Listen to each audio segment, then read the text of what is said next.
Hello, you've caught me going back in time, back to when I used to sit here drinking Dr. Pepper and shouting at badger puppets and making countless Metal Gear references every single week. Which is what I'm going to be doing today, sorry not sorry, because Death Stranding Director's Cut is out on PS5 and is filled with the kind of bonkers Kojima-isms that make me remember all the other bonkers Kojima-isms from over the years. Here are 7 of those.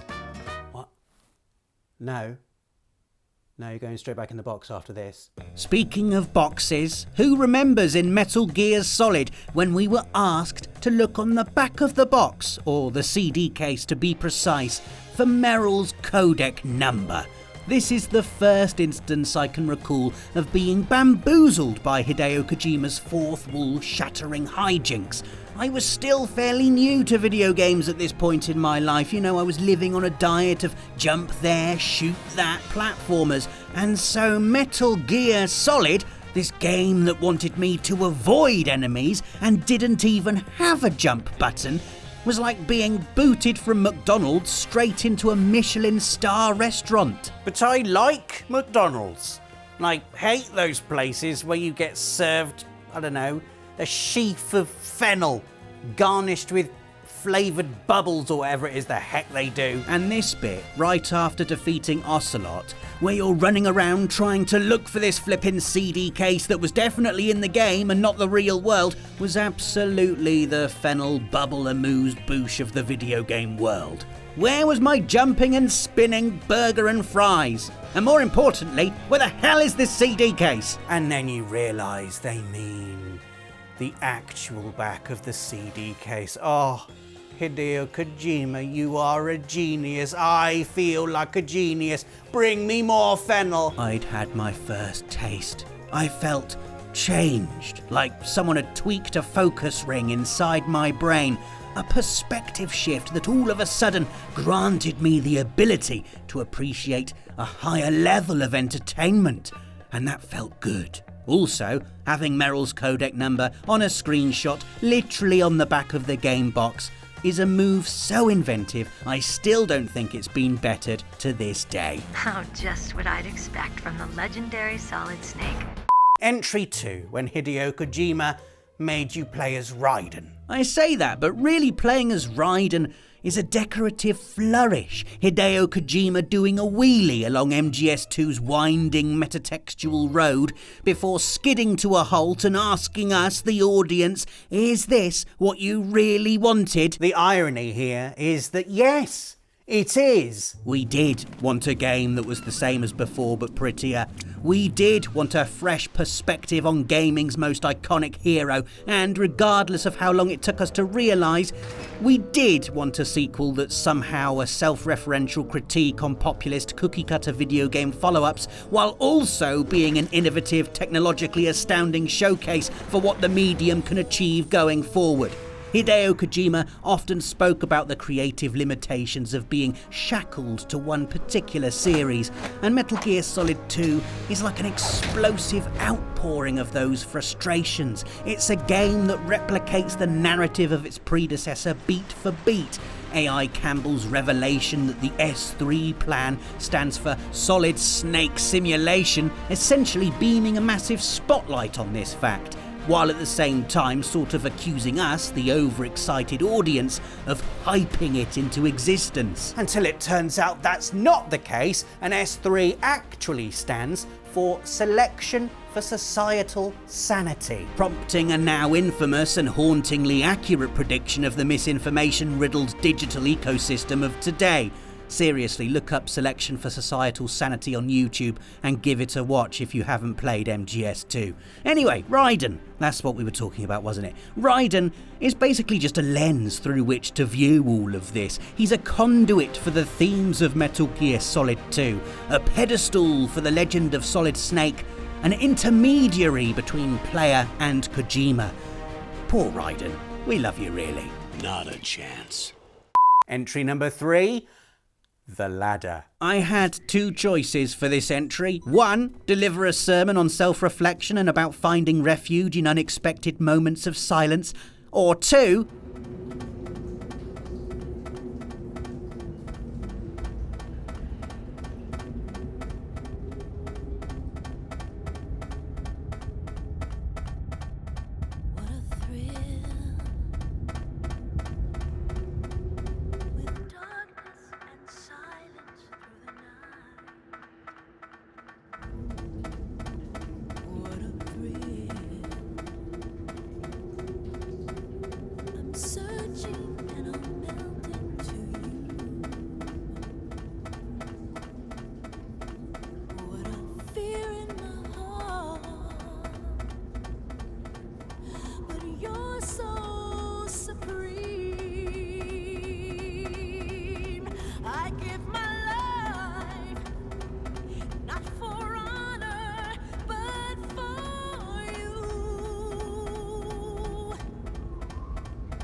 I can't believe you just sat and watched that entire thing. Entry 4. It's Metal Gear Solid 4, and we've been trolled again. The year is 2005. The gaming world is holding its breath. Metal Gear Solid 4 is about to be revealed, and we're all on tenterhooks waiting to find out who the main character is going to be. Hideo Kojima, you've had your fun now. You made Raiden the playable protagonist for 85% of Metal Gear Solid 2. Then we got to play as a Snake, but not Solid Snake in MGS3. We haven't played properly as Solid Snake since 1998. Please, please, can we play as Solid Snake this time? You can, but he's old now.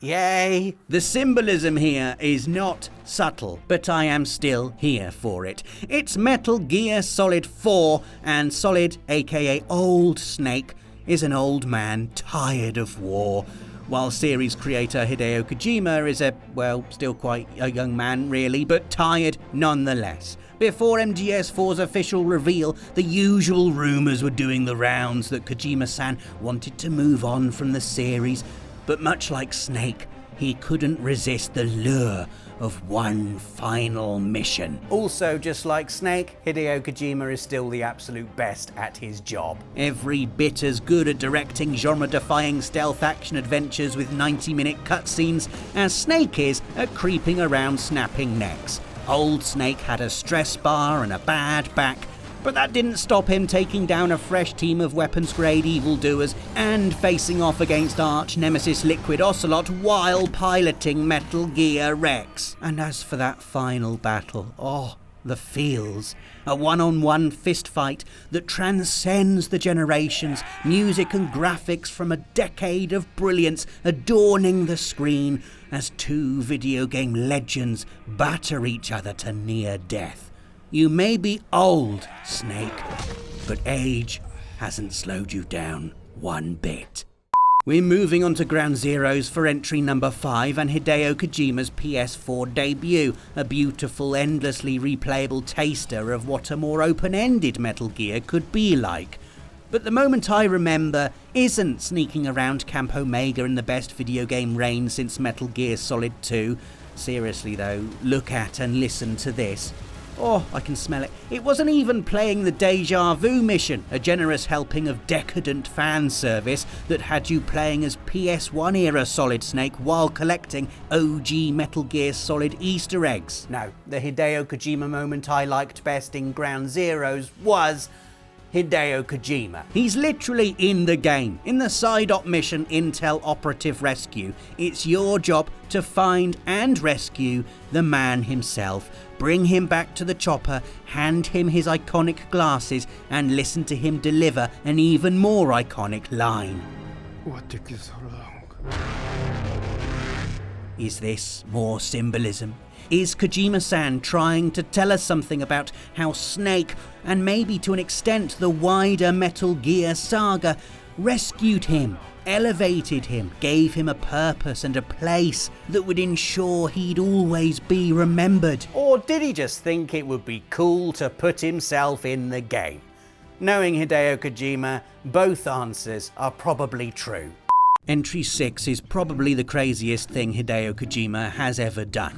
He revealed Metal Gear Solid 5 not as Metal Gear Solid 5, but simply as The Phantom Pain, a game made by a fake development studio called Moby Productions, headed up by one Joakim Mogren, a suspicious man with a heavily bandaged face obscuring his true identity, all of which naturally sent the internet into meltdown. Yes, it was a bit silly and everyone already kind of knew what it was, because by this stage Hideo Kojima had built himself a reputation for these kind of outlandish publicity stunts. But for me, this kind of thing digs into the essence of why I'm such a sucker for everything this man does.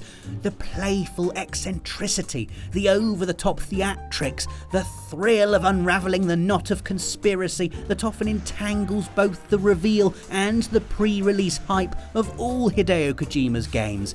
It's almost as if, for Kojima, the experience of playing one of his video games isn't bound by the disc and the controller. You know, that artful exuberance that gives birth to all those excessively slow-mode cutscenes spills beyond the virtual and takes form as, well, tongue-in-cheek trailers that poke fun at fan reaction to his previous work, or in this case, a pretend man with a name that's an easily solvable anagram of Kojima, dressed like the character who turned out to be Big Boss after you spent 20-odd hours playing as someone you thought was Big Boss but wasn't. Ultimately, the whole Moby Dick thing was just a bit of fun, you know, enjoyable nonsense. Public relations gamified. Just like with Meryl's codec number, Kojima wants us to find the answer.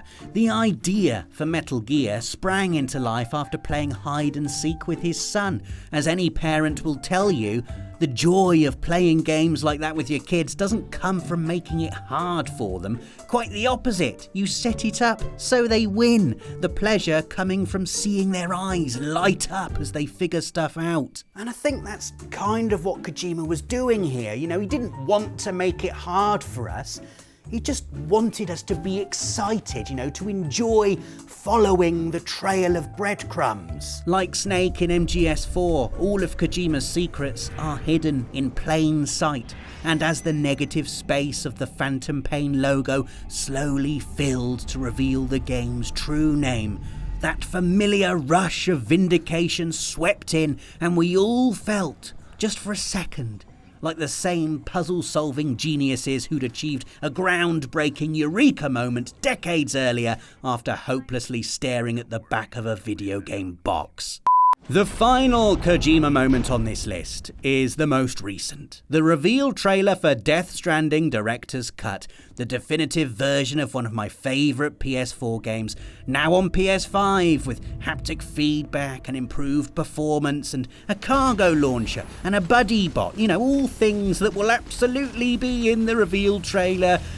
But no, instead we get this: Sam Porter-Bridges walking into an underground hangar, guards patrolling, a cardboard box. I mean, honestly, you tease. I honestly believe this is Kojima just mucking around and having a laugh at the current internet culture of taking everything a bit too literally, of looking for meaning where there simply is none. Maybe like what I've done for the majority of this video. Of course, he'll have known the kind of frenzied reaction this trailer would elicit, And you can imagine Kojima-san sat in his office, chuckling to himself, scrolling through Reddit posts, content in the knowledge he's given everyone something to be excited about once again, even if the thing they're excited about is merely an idea, a suggestion, a playful merger of the old and the new. Let us know in the comments what your favourite Kojima moments are, and if you'll be picking up Death Stranding Director's Cut on PS5. Give this video a like if you enjoyed it, subscribe and click the bell if you haven't done so already, and join us again next time for more lovely videos on everything PlayStation. Thanks for watching. PlayStation